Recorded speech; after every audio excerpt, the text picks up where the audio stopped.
सुबह सुबह रितु बिस्तर से उठ बैठी। आज उसका अपनी सहेलियों के साथ पिकनिक पर जाने का प्रोग्राम था। रात में उसकी सास वंदना ने छोले बनाकर फ्रिज में रख दिए थे। सुबह जल्दी उठकर वे उसके लिए पूरी बनाने वाली थी। रितु ने आंखें बंद की और ईश्वर को धन्यवाद दिया कि उसे इतना अच्छा घर मिला है।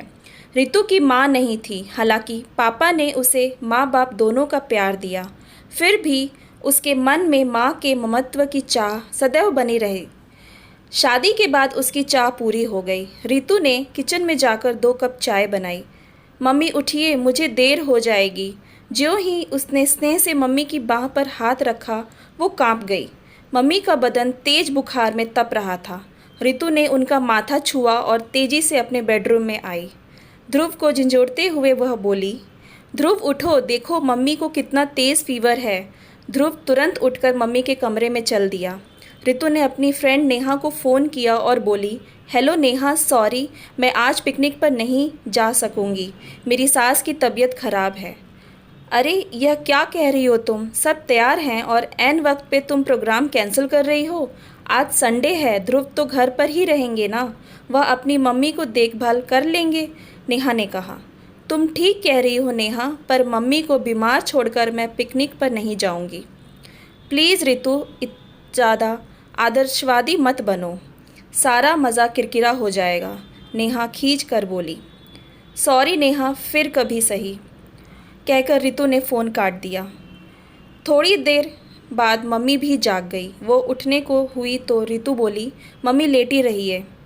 उसकी बात को अनसुना कर शीन सी आवाज़ में बोली, अभी तक तैयार भी नहीं हुई हो? चलो मैं पूरी बना दूँ। मम्मी आप आराम कीजिए, मैं पिकनिक पर नहीं जा रही हूँ। थोड़ी देर बाद ध्रुव डॉक्टर को बुला लाएंगे, तब तक आप गरम चाय के साथ बिस्किट ले लीजिए। लेकिन रितु, ओह मम्मी, पिकनिक आपकी तबीयत से ज़्यादा ज़रूरी नहीं है क्या? रितु ने कहा। उसने देखा ध्रुव बड़े प्यार से उसे निहार रहा था। थोड़ी देर बाद डॉक्टर आए। मम्मी को वायरल था। 3 दिन तक बुखार कभी कम तो कभी ज़्यादा होता रहा। रितु ने ऑफिस से सप्ताह भर की छुट्टी ले ली। इस बीच उसने मम्मी के देखभाल में कोई कसर नहीं छोड़ी। चौथे दिन दोपहर में खाना खाकर मम्मी सो गई। रितु बरामदे में बैठी मैगज़ीन पढ़ रही थी। तभी उसकी सहेलियां नेहा और सपना आ गई। अरे तुम लोग, मुस्कुराते हुए रितु ने उनका स्वागत किया। नेहा बोली, हमने सोचा तुझे तो अपनी सास की सेवा से फुर्सत है नहीं, हम ही मिल आए। मैं तुमसे बहुत नाराज़ हूँ रितु, अच्छा भला प्रोग्राम चौपट करवा दिया, सपना ने शिकायती लहजे में कहा। क्या तुम लोग भी नहीं गए? रितु ने हैरानी से उनकी ओर देखा। अकेले क्या खाक एंजॉय करते? तेरे बिना मज़ा भी नहीं आता, सपना नाराज़गी से बोली। जो बीत गया उसे छोड़ो रितु, पर हम तुझे ये समझाने आए हैं कि इतना आदर्शवादी होना ठीक नहीं है। सास की ज़रा सी तबीयत खराब हो गई और तुमने प्रोग्राम कैंसिल कर दिया। सहेलियों की बातें सुनकर रितु ने कहा, नेहा कैसी बातें कर रही हो? मम्मी का ख्याल मैं नहीं रखूँगी तो कौन रखेगा? वास्तव में भूल तुम लोगों को की भी नहीं है। बचपन से ही लड़की के मन में सास की असंवेदनशील नारी की इमेज होती है और पूर्वाग्रहग्रस्त लड़की जब ससुराल में कदम रखती है तो सास से दूरी बनाकर रखती है। मैंने बचपन में ही अपनी माँ को खो दिया था। मन में आस थी कि अपनी सास से माँ का प्यार मिलेगा और मम्मी ने मेरी इस आस को पूरा कर दिया। मैं तो यही जानती हूँ कि निस्वार्थ भाव से प्यार दोगे तो प्यार ज़रूर मिलेगा। मम्मी ने जीवन में बहुत संघर्ष किया है, बहुत दुख सहे हैं। तुम लोग कभी उनकी डायरी पढ़ो तो तुम्हें एहसास होगा। मम्मी डायरी लिखती हैं? हमें भी दिखाओ, सपना ने कहा। रितु कमरे में से एक डायरी उठा लाई और अपनी सहेलियों को देते हुए बोली, तुम लोग डायरी पढ़ो, तब तक मैं बढ़िया सा नाश्ता बनाती हूँ। नेहा और सपना मम्मी की जीवन गाथा पढ़ने बैठ गई। मैं वंदना माथुर प्रेम विवाह को सुख की गारंटी समझ बैठी थी, पर मेरे पति समीर का मन किसी मरुभूमि की तरह था जिसमें प्यार के कोपले खिल ही नहीं पाई। विवाह को 6 माह ही बीते होंगे कि हम दोनों में टकराव की स्थिति पैदा होने लगी। उनके उग्र और शकी स्वभाव के कारण आए दिन घर में तनाव रहता। मैं पब्लिक स्कूल में इंग्लिश की अध्यापिका थी। स्कूल से घर लौटने में थोड़ी भी देर हो जाती तो मैं सवालों के कटघरे में खड़ी कर दी जाती। मैं जितना संवेदनशील थी वो उतने ही भाव्य शून्य थे। ध्रुव के जन्म के बाद मुझे लगा था स्थिति में सुधार होगा, लेकिन यह आशा भी छलावा थी। घर में झगड़े का असर धीरे धीरे ध्रुव पर पड़ने लगा था। वह अधिकांश समय सहमा रहता, दूसरे सामान्य बच्चों की तरह ना तो शोर मचाता, ना ही खेल कूद में अधिक रुचि लेता। वक्त सरकता गया और हमारे बीच में दूरी उस समय एक गहरी खाई में बदल गई। जब मुझे पता चला उनकी ज़िंदगी में दूसरी स्त्री है। गीता समीर के ऑफिस में काम करती थी। पहले एक पार्टी में उसे देखा था। जिस अधिकार से उसने समीर को थामा था, वह बात मेरे मन को खटकी थी, पर समीर के प्रति अविश्वास नहीं उपजा था। हाँ, अब मुझे समझ में आया क्यों वह बेवजह मुझ पर शक करते थे।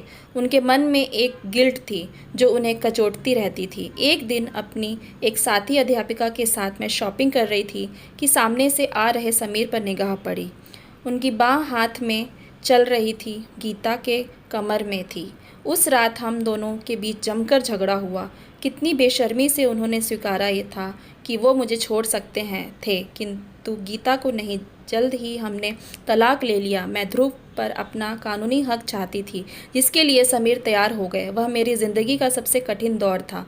लोगों की सांवलियां नज़रें दूर तक मेरा पीछा करती। कभी मैं हमारे असुरक्षित भविष्य की चिंता में घुलती और कभी अपने 5 वर्ष के बेटे ध्रुव की परवरिश की। वह अपने पापा को याद करके रोता तो उसे संभालना बेहद कठिन हो जाता था। तरह तरह के झूठे आश्वासन से मैं उसे शांत कर पाती थी। उस समय मुझे किसी अपने की आवश्यकता थी। अंततः मैंने माँ को अपने पास बुला लिया। 1 वर्ष पूर्व पिताजी के स्वर्गवास हुआ था। तब से वह अकेली थी। माँ के आने से मुझे काफ़ी राहत मिली। ध्रुव के सब कामों का दायित्व उन्होंने अपने ऊपर ले लिया था। ध्रुव भी नानी के आने से खुश था। देखते ही देखते 1 वर्ष बीत गया। जीवन एक बार फिर पटरी पर आ गया था। एक दिन स्कूल से घर लौटी तो माँ को बिस्तर पर लेटे देखा। उनके पैर में प्लास्टर था। मैं परेशान हो उठी। माँ, यह कैसे हो गया? क्या बताऊं, राशन लाने बाजार गई थी, रास्ते में रिक्शा पलट गया। वो तो अच्छा हुआ ईश्वर ने मदद के लिए विकास को भेज दिया, वरना पता नहीं क्या होता। माँ कुछ क्षीण स्वर में बोली, तुम भी कमाल करती हो माँ, तुमसे किसने कहा था अकेले बाजार जाने के लिए? तभी मेरे सहकर्मी विकास कमरे में आए। उन्होंने टेबल पर दवाइयाँ और फल रखे और बोले, इत्तेफाक से आज छुट्टी पर था, बाजार घूमने निकला था। तभी मेरी आंखों के सामने ही माँ जी का रिक्शा पलटा। विकास ने मदद की। वंदना सहारा देकर डॉक्टर के पास ले गया, एक्सरे कराया, प्लास्टर चढ़वाया और अब सारी दवाइयाँ लाया है। कैसी बातें कर रही है माँ जी, आप मेरी माँ जैसी हैं। मैंने विकास का दिल से आभार प्रकट किया। विकास और मैं एक ही स्कूल में पढ़ाते थे। उस दिन के बाद से वो अक्सर माँ को देखने घर आने लगे थे। धीरे धीरे उनसे औपचारिकता समाप्त होने लगी। माँ भी काफ़ी घुल गई थी। विकास जब भी घर आते, घर का वातावरण खुशगवार हो उठता। धीरे धीरे आत्मीयता बढ़ रही थी। बातें करते करते विकास का एकाएक खामोश हो जाना और मेरी ओर खोई खोई दृष्टि से देखना मुझे कहीं भीतर तक छू जाता था। उन नज़रों का मतलब समझकर मैं भी समझना नहीं चाहती थी। एक दिन ध्रुव माँ को पार्क में घुमाने ले गई थी।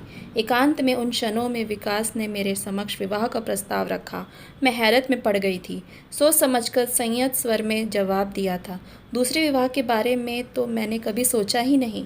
यूँ भी आप अविवाहित हैं और मैं एक बेटे की माँ, ऐसा कैसे संभव है? अविवाहित हूँ तो क्या, तुमसे 4 वर्ष बड़ा भी तो हूँ। मुझे कोई जल्दी नहीं है, तुम अच्छी तरह सोच लो फिर जवाब देना। रात को मैंने माँ को बताया। वह उत्साहित हो उठी। वंदना, सच कहूँ मेरे दिल में भी कई बार यह ख्याल आया, पर तुम्हारी नाराज़गी के डर से चुप रही। विकास सकल सूरत में साधारण है तो क्या, स्वभाव से हंसमुख है और हर तरह से तुम्हारे योग्य है। कैसी बातें कर रही हो माँ? मैं एक बेटे की माँ हूँ।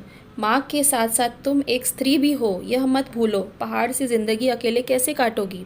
कुछ ही वर्षों में ध्रुव बड़ा हो जाएगा, उसकी अपनी दुनिया होगी, तब तुम अकेली पड़ जाओगी। उस समय तुम्हें अपने निर्णय पर पछतावा होगा। विवाह के बाद ध्रुव तुम्हारे पास ही रहेगा, दूर थोड़े ही चले जाएगा। बहुत देर तक माँ ने मुझे समझाती रही।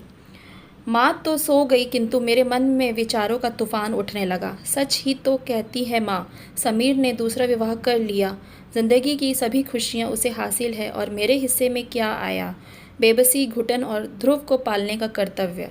मेरी अंतरात्मा ने मुझे धिक्कारा। यह कर्तव्य भी तो मैंने स्वेच्छा से ही हासिल किया है। यदि समीर ध्रुव को अपने साथ ले जाते तो इस कल्पना से मेरा हृदय तड़प उठा और मैंने पास लेटे ध्रुव को कसकर खुद से सटा लिया। मैं तो जी ही नहीं पाती उसके बगैर।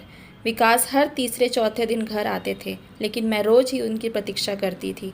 मेरी स्वीकृति पाकर विकास उच्छ्वासित हो उठे। मेरा मन फिर से सुखमय भविष्य के सपने बुनने लगा।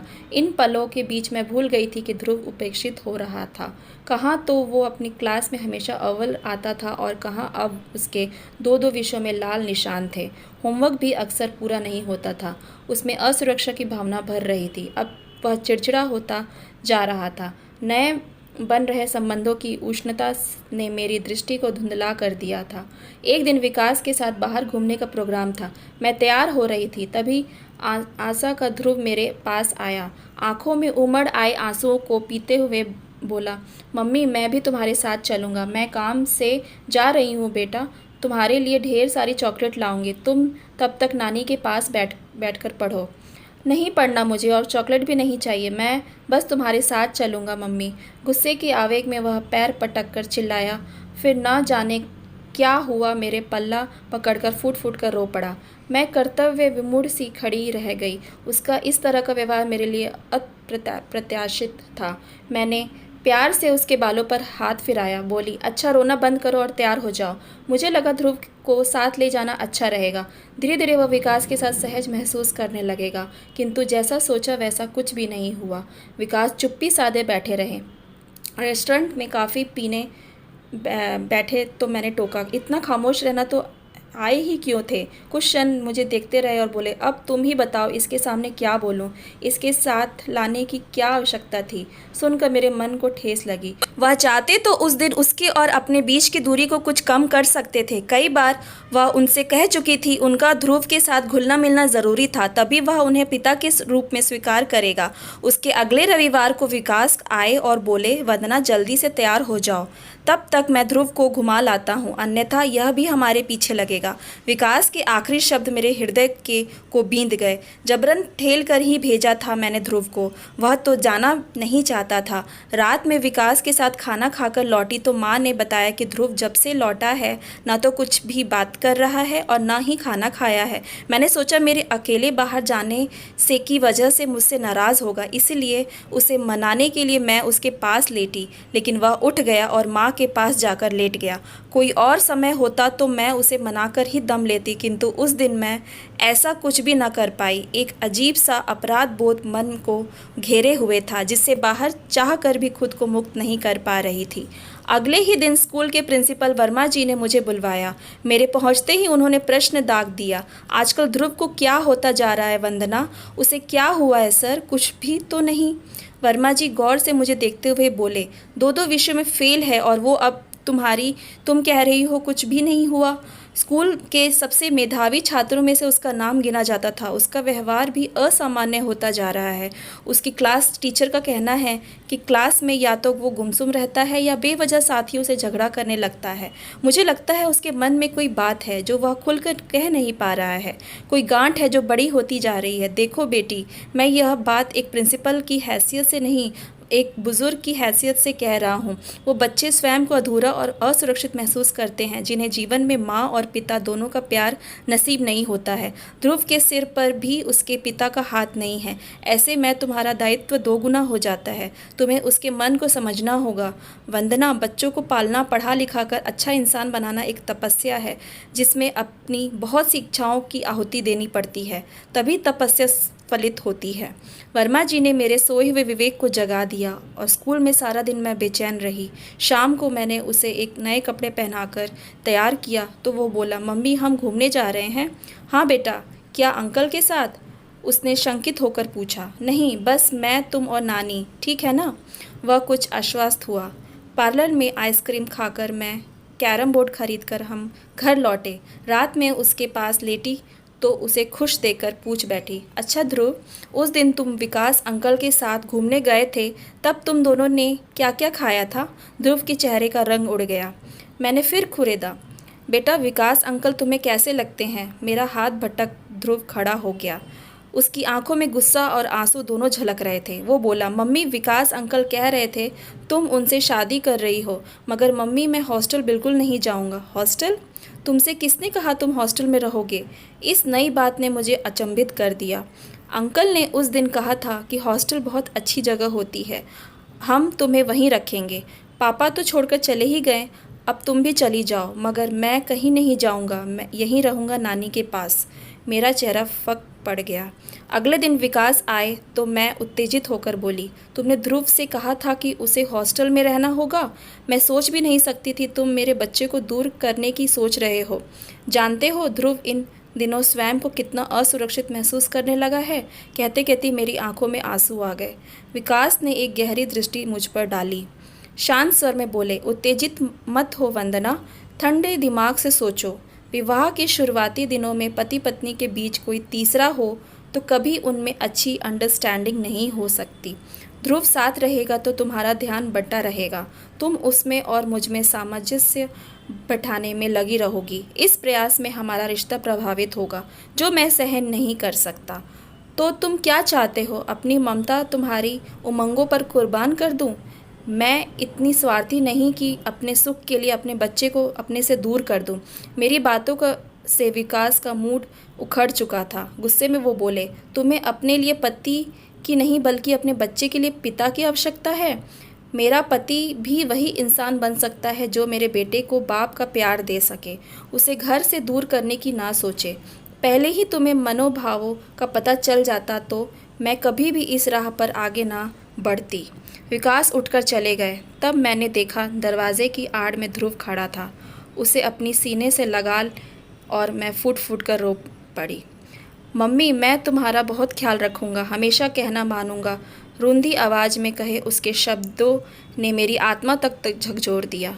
माँ मेरे नज़दीक आ बैठी, उनके कंधों पर सिर रख मैं बोली, तुम बताओ माँ, समीर तो छोड़कर चला ही गया, अब क्या अपनी ममता से भी इसे महरूम कर दूँ? नहीं वंदना, तुमने बिल्कुल ठीक किया। ऐसा पाषाण हृदय व्यक्ति तुम्हें भी खुश नहीं रख सकता था। इसके बाद मैंने अपने जीवन की पुस्तक से विकास का अध्याय निकाल फेंका। भविष्य में फिर कभी भी भटकाव की स्थिति पैदा नहीं हुई। अब जीवन में एक ही उद्देश्य था, ध्रुव को उच्च शिक्षा दिलाकर एक अच्छा इंसान बनाना। समय आगे बढ़ता रहा और अपनी मेहनत और लगन से एक दिन वह भी दिन आया जब ध्रुव सॉफ्टवेयर इंजीनियर बन गया। उसे एक प्रसिद्ध बहुराष्ट्रीय कंपनी में नौकरी मिल गई थी। ऋतु ध्रुव के साथ उसी कंपनी में नौकरी करती थी। मुझे पता चला कि वे दोनों एक दूसरे को चाहते हैं, तो मैंने उन्हें प्रणय बंधन में बांधने में विलंब नहीं किया। चांद से सुंदर बहू घर में आ गई। आज सुबह मैंने सुना ध्रुव ऋतु से कह रहा था, मैं 5 वर्ष का था जब पापा हमें छोड़कर चले गए। मम्मी ने सारा जीवन संघर्ष किया है। ऋतु, आज मैं जो कुछ भी हूँ उन्हीं की तपस्या का प्रतिफल हूँ। यदि तुम वास्तव में मुझे प्यार करती हो तो मुझे एक वचन दो, मम्मी का सदैव ख्याल रखोगी, उन्हें कभी अकेलेपन की त्रासदी ना झेलनी पड़े। हर्षा, तेरे में मेरी आंखों से आंसू बह निकले। आज मेरी तपस्या फलित हो गई है। डायरी समाप्त हो चुकी थी। नेहा, सपना और निधि खामोश बैठी अपने विचारों में तल्लीन थी। तब भी नाश्ता लिए ऋतु कमरे में आई। क्या तुम दोनों ने डायरी पढ़ ली? नेहा बोली, हाँ ऋतु, तुमने सच ही कहा था। अपने पूर्वाग्रह के पैमाने से ही हम रिश्तों को मापने लगते हैं। अब हमें एहसास हो रहा है कि रिश्तों के प्रति हमारा नज़रिया कितना संकुचित था। वास्तव में तुम्हारी मम्मी और उनकी तपस्या पूजनीय है। ऋतु का चेहरा सहेलियों की बातें सुनकर खुशी से खिल उठा। उसे लगा अगर प्रत्येक इंसान इसी तरह से अपने दृष्टिकोण को बदल कर रिश्तों को आत्मीयता से अपना ले तो जीवन कितना आनंदपूर्ण और सहज हो जाएगा। Thanks for watching. Please like and subscribe my channel for more videos.